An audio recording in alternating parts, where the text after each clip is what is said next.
Hi everyone, I hope you're doing great today. Okay, so today I want to try my best to see if I can deal with a particular question that I have received very often. A lot of these people, they keep asking me, oh, Brother Joseph, what is going on? I watched your video, and after watching the video, I got my deliverance. I decided I was never going to have anything to do with masturbation again. But shortly after I made that decision, I started having wet dreams. Okay? Now, you begin to wonder, what is going on? Why am I having all these wet dreams? What's happening? Does that mean my deliverance is not complete? Does that mean that the masturbation spirit is still around? Well, I'm going to explain to you why you're having wet dreams. And I've tried to explain this in my other video. The reason you're having wet dreams, for people who have watched my soul tie videos, once you get involved in sexual intercourse with anybody, soul tie is immediately established. Now, we've also understood from these videos that the moment you want to get involved in sexual intercourse, you're going to need someone else to be able to do that. So you cannot have sex all by yourself, which is why I told you guys that anybody who is indulging in masturbation is actually engaging in a sexual intercourse with another entity, because sex is not possible with just one person. It takes two. And so the question we always ask is, if it takes two to have sex and masturbation is self-sex, is a sex you're having by yourself, who is the other person, the other party you're having sex with? We've already come to know now that the other party you're having that sex with is a demonic entity. And that's how you come to know or have what we call the spirit husband or the spirit wife. Now, if you have been indulging in masturbation, it's very, very clear, and you should know this, that a soul tie or soul ties have been established between you and that demonic entity or the demonic entities that you have been having all this sexual intercourse with by virtue of masturbation.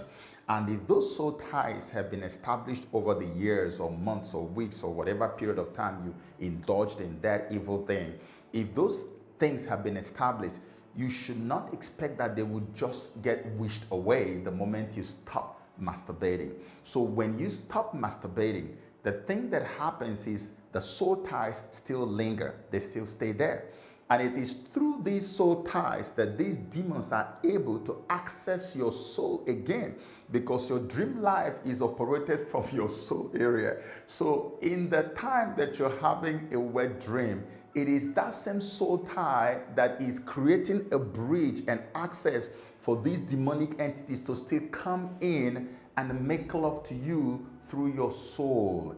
And when that happens, you wake up and you find out that you're wet. Sometimes some people remember the dreams, sometimes they don't remember the dreams. The soul tie that existed all that while that you were having that sexual intercourse through masturbation with the demons is what is giving them access to come to violate your privacy through your dreams. And that's what results in what you call the wet dreams.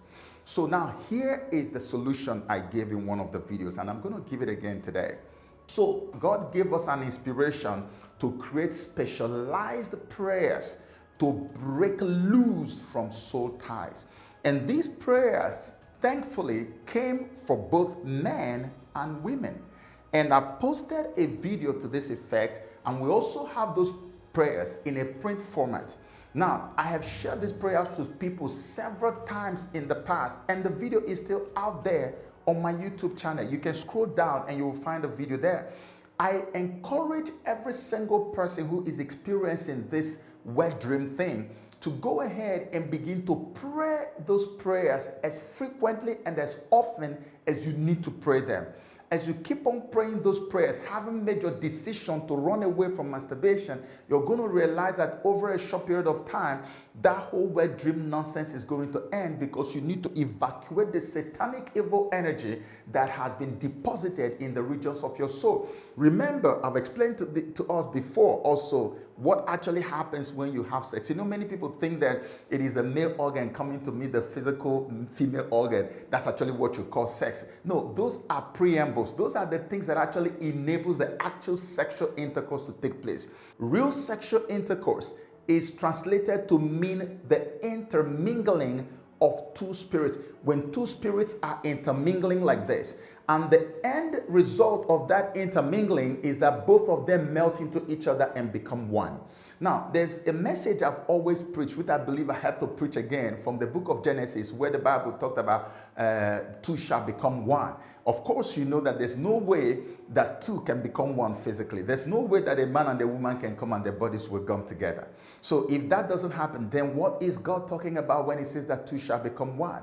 How did we come about that whole theory of two shall become one? 1 + 1 is equal to 1. How did you come about that? I have a special message I preached to explain that, to break that. Because if you look at the book of Genesis, where the Bible said that God made a woman for Adam, you don't know that when God took the ribs and all the things he took to go and make Eve, that he also separated the spirit of the woman from that of the man. Do you understand that? That happened in the book of Genesis. It's a whole different topic altogether. Many of you do not know that when God breathed the breath of life into the man, that the life there is not singular, it's actually plural. It was the breath of life. So the two spirits, the spirit of the man and the woman, were molded together inside the man, Adam. So when God was now separating and taking ingredients with which he was going to make the woman for the man, he also separated the two spirits that were blended into one. So it is only during sexual intercourse that these two spirits are able to come and gum together. Between these two spirits in adulthood, there is a magnetic field that exists. That's why a man has an attraction towards a woman, and it culminates in what you call sexual intercourse.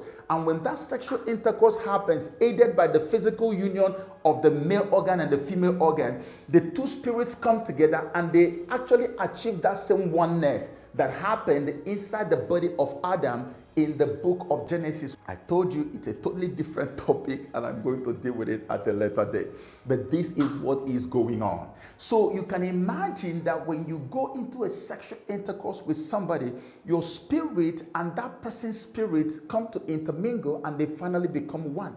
If the demon, the spirit in the other person is a demonic entity that is in charge or that oversees the ancestral curses or limitations in their family background, it means that your own human spirit is eventually going to intermingle with that demonic entity and eventually going to become one with that demonic entity. So that when the sexual intercourse is over, both spirits are supposed to detach and go back to the souls, right? Everything will detach, even the male organ and everything will detach and they will go back.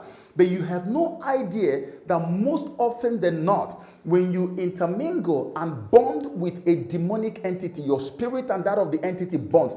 Most often than not, there are 2 or 3 scenarios you must expect.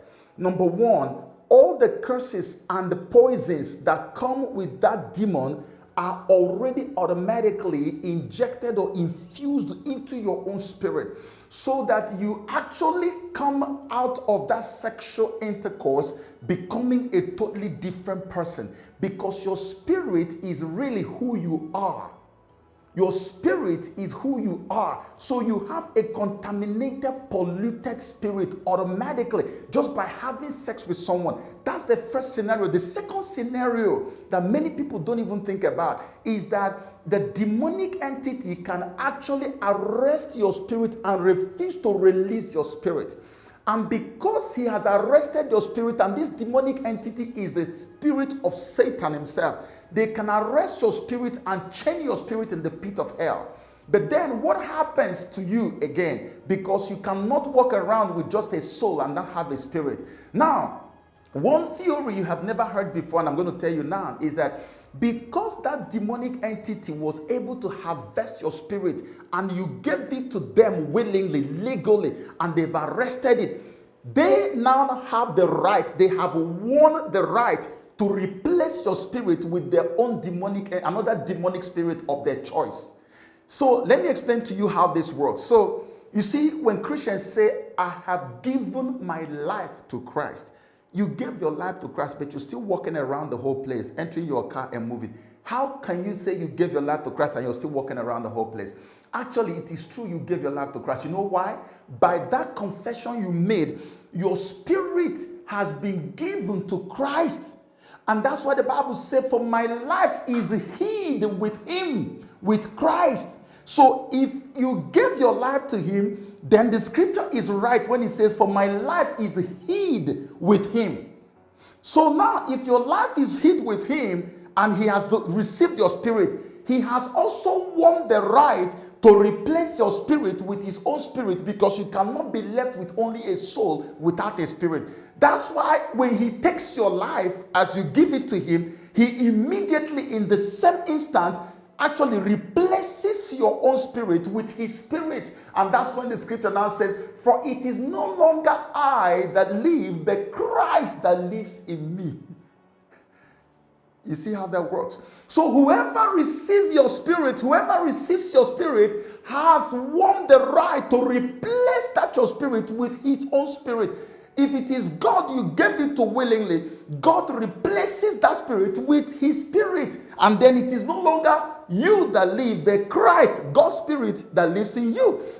If you go through sexual intercourse or masturbation and give your spirit to a demonic entity and they go and tie it in hell, they win the right. Satan wins the right to replace your spirit with any spirit of his choice from the pit of hell. That's why someone will go into a sexual intercourse and come out and you become an entirely different person. You went to have sex with someone and you come back, and a day or 2 days after, you realize that you're feeling to smoke. You want to smoke weed. You want to try drugs. You want to even have sex with babies. You feel like you want to start sleeping with women who are like 80 years old, 70 years old, or men who are like 85, 90. You're having some weird cravings, terrible urges, terrible desires creeping into your mind, and you're thinking, what's going on?